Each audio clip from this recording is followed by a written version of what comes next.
अच्छा, नाग पंचमी के दिने सब नाग देवता के दूध लावा चढ़ावला और पूजा पाठ करला।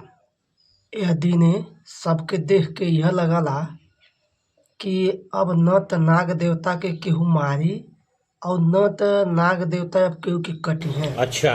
एकदम जानला बाकायदे से सब पूजा पाठ करला, दूध लावा चढ़ावला। पूरा गांव भर गिलासा में दूध और लावा लेके गांव में नाग देवता के स्थान खोज खोज के दूध लावा चढ़ावला।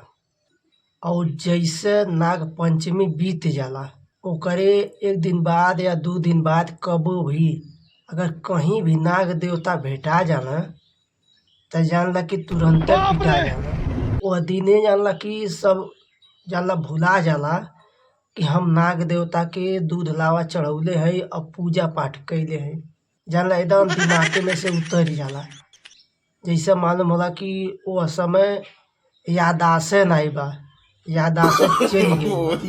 नाग पंचमी के दिने नाग देवता के दूध लावा चढ़ावल जाला और खूब बढ़िया से पूजल जाला। और जैसे नाग पंचमी बीत जाला और नाग देवता कहीं भेटा जाला तो जानला दबा के कूटल जाला।